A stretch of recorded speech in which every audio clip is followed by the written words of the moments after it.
రాజధాని సమస్య, పాలనా సమస్యలు సార్ ఉన్నాయి ఇవన్నీ. ఓకే సార్, ఏపీ సచివాలయానికి వైఎస్ సునీతారెడ్డి సీఎం మంత్రి నారాయణ కలిసిన వివేక కూతురు ఏంటంటారు ఈ సందర్భం?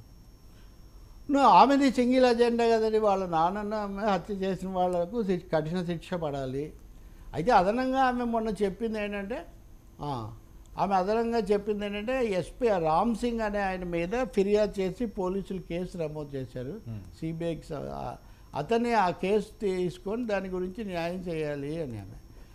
ఇప్పుడు చంద్రబాబు నాకు అన్ని విషయాలు తెలుసు, నేను చర్యలు తీసుకుంటా అని చెప్పినట్టుగా నేను చూశాను. బట్ ఒకటేమో సిబిఐ కేంద్ర ప్రభుత్వ అధీనంలో ఉంది. ఇదే కాదు, జగన్ కేసులు కూడా సిబిఐ దగ్గరే ఉన్నాయి. ఇప్పుడు నేను చెప్పిన సవాళ్ళలో అది కూడా ఒకటి.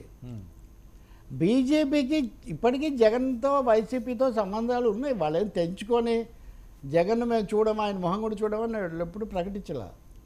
వాళ్ళిద్దరితో ప్లే చేసే పనే చేస్తారు, దాన్ని బ్యాలెన్స్ చేసుకోవాలి. ఇప్పుడు ఈమె వెళ్ళినప్పుడు ఆయన తప్పకుండా నేను న్యాయం చేస్తాను, వీటన్నిటిని విచారిస్తాను అని ఆయన చెప్పారు. ఆమె తర్వాత ఏం చేయగలుగుతారు? ఇంకా ఆమె మళ్ళీ విజ్ఞప్తి చేస్తారు, అంతే కదా. కాకపోతే జగన్ దగ్గర ఉన్నప్పుడు వెళ్తేనేమో ఆయన వద్దొక్క నువ్వు ఉండు 4 రోజులు నేను అని ఆయన న్యాయం చేయలేదు. జగన్ కూడా కలిశారు కదా ఆమె అప్పుడు. అప్పటికి ఇప్పటికి వాళ్ళ సంబంధాల్లో పూర్తి మార్పు వచ్చింది. తెలుగుదేశం వైఖరిలో వచ్చే మార్పు తెలుగుదేశంలో వచ్చింది. మరి చంద్రబాబు ఇప్పటివరకు యాక్షన్ ప్లాన్ ఏమి రూపొందించలేదు. అసలు ఇంతవరకు కామెంటే లేదు. సునీత వెళ్ళడానికి అది కూడా ఒక కారణమై ఉండాలి. మిగతా అనేక విషయాల మీద మనము చంద్రబాబు నుంచి, పవన్ కళ్యాణ్ నుంచి వింటాం, కానీ వివేకానంద రెడ్డి హత్యను విమర్శించడమే తప్ప కార్యాచరణ ఏంటి, పోలీస్ శాఖ ఏం చేస్తుంది, అదేం లేదు. మరి బహుశా ఆ అసంతృప్తి కూడా సునీతకు ఉండాలి. ఈవిడ ఒంటరి పోరాటం చేస్తున్నట్టే కదా సార్ ఈ విషయంలోని? ఆమె రాజకీయ పోరాటమే చేస్తూ ఉంది. మన దగ్గర ఆయన కుమార్తెగా ఆమె ఒకరే కనబడవచ్చు, కానీ ఆమెకు మద్దతుగా అప్పుడు ఇప్పుడు ఎప్పుడు ఎవరో ఒకరు ఉంటూనే ఉన్నారు. ఒక దశలో ఆమె వైసీపీ ప్రభుత్వం వచ్చిన కొద్దిలో వాళ్ళతో ఉండొచ్చు, తర్వాత ఇటు మారి ఉండొచ్చు, కొన్ని రోజులు సునీత ఉండొచ్చు. ఈమె వైఎస్ షర్మిల, తర్వాత షర్మిల కనపడలేదు నిజానికి. ఎందుకు కనపడడం లేదు నిజానికి ఆ తర్వాత మనకేం తెలియదు.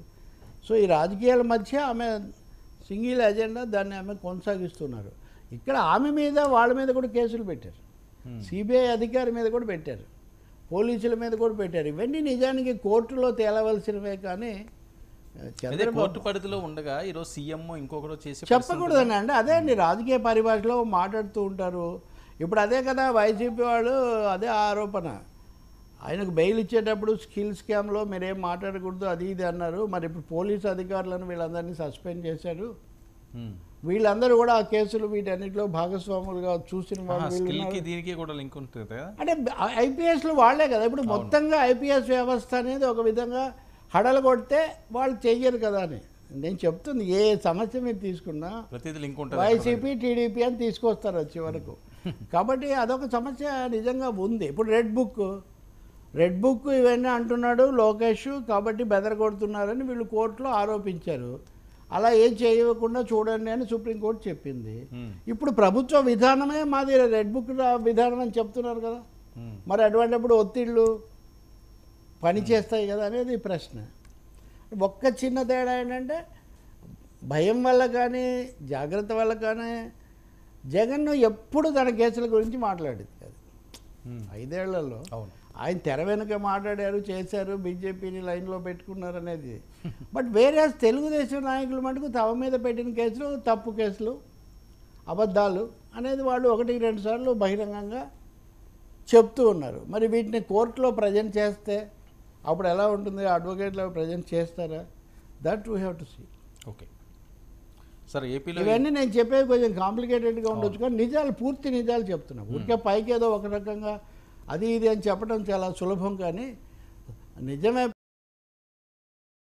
ఇప్పుడు కూడా చాలా నిజం నిష్ఠూరంగా ఉంటుంది అన్నట్టుగా ఇవన్నీ నిష్ఠూరమైనటువంటి నిజాలు సార్. ఇప్పుడు కేజ్రీవాల్ ఏం చేస్తాడండి?